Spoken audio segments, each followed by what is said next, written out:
ಈಗ ಮುತಾಲಿಕ್ ಅವ್ರ ಬಗ್ಗೆ ತಾವು ಹೇಳ್ತೀರಿ. ಮುತಾಲಿಕ್ ಅವರು ಯಾರಂತ ನಾ ಕೇಳ್ತೀನಿ.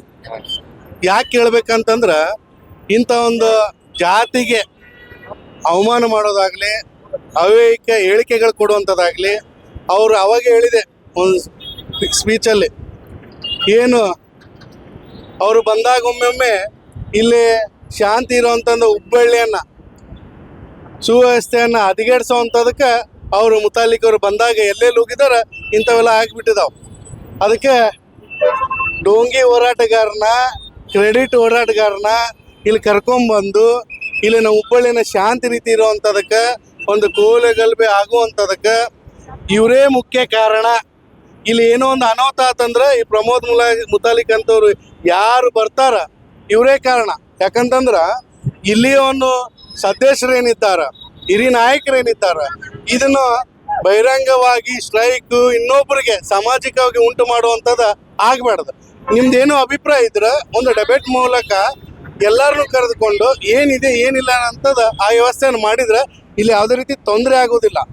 ಇವರು ಹಿಂದಿನಿಂದಾನು ಏನು ಮುಸ್ಲಿಮ್ಸ್ ಬಾಂಧವರು ಅಕ್ಯೂರಿ ಮಾಡ್ಕೊಂಬಂದಾರ, ಅದು ಮಾಡ್ಕೊಂಬಂದಿದ್ದಾರ ಅನ್ನೋವಂಥದ್ದು. ನೀವು ಎಷ್ಟು ವರ್ಷ ಆಯ್ತು ನೀವು ಹುಟ್ಟಿ, ನೀವು ಹೋರಾಟ ಮಾಡ್ಕೊಂಬಂದಿದ್ರಿ. ನೀವು ಏನೋ ಒಂದು ನೆಗೆಟಿವ್ ಮಾತಾಡಿದಾಗ ಪ್ರಚಾರ ಆಗಿರಿ, ಒಳ್ಳೇದು ಮಾಡಿದಾಗ ಒಂದು ದಿವಸ ಪ್ರಚಾರ ಆಗಿದ್ರೆ ಇವತ್ತು ನೀವೆಲ್ಲೋ MP ಆಗಿ ಹೋಗ್ಬೇಕಾಗಿತ್ತು. ನಿಮ್ಮ ಒಳ್ಳೆ ಸೇವೆ ಇತ್ತಂದ್ರೆ ನಿಮ್ಗೆ ಮುಂದೇನು ಬೆಳೆಸುವಂಥದಕ್ಕೆ ಅವರು ನಿಮ್ಮ ಪಕ್ಷದಲ್ಲಿ ಇಟ್ಕೊಂಡಿಲ್ಲ. ನಿಮ್ಮನ್ನ ಇಂಥದ್ರಾಗ ಉಪಯೋಗಿಸಕ್ಕೆ ಅವರು ಈ ಪಕ್ಷದಲ್ಲಿ ಇಟ್ಕೊಂಡು ನಡೆಸ್ತಿದ್ದಾರೆ. ಅದಕ್ಕೆ ನಿಮ್ಮ ಜೀವನದ, ನಿಮ್ಮ ಭವಿಷ್ಯದ ಬಗ್ಗೆ ಒಂದು ಮುಂದೆ ಆಲೋಚನೆ ಇಟ್ಕೊಂಡು ಮುನ್ನಡ್ರಿ. ನಿಮ್ಮ ಮತ ಬಾಂಧವರು ಬರೀ ಹಿಂದೂಗಳೇ ಆಗೋದಿಲ್ಲ, ಮುಸ್ಲಿಮ್ಸವರು ಬೇಕಾಗತ್ತೆ.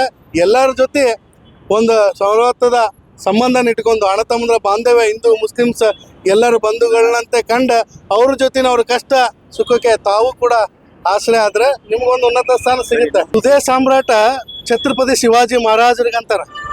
ಹೃದಯ ಅದ್ರ ಬಗ್ಗೆ ಮಾತಾಡಕ್ಕೆ ಅರ್ಹತೆನೇ ಇಲ್ಲ.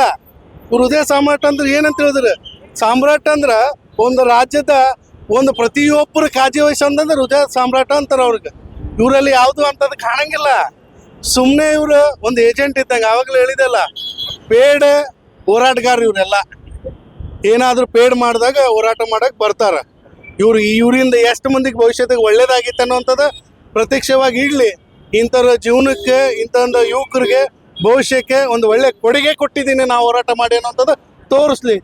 ಅವಾಗ ನೋಡೋಣಂತ ಇವರು ಎಷ್ಟರ ಮಟ್ಟಿಗೆ ಒಂದು ಸಮಾಜಕ್ಕೆ ಕೊಡುಗೆ ಕೊಟ್ಟಾರ ಅನ್ನೋಂಥದ್ದು 1000 ಜನಕ್ಕೂ ಗೊತ್ತಾಗತ್ತೆ.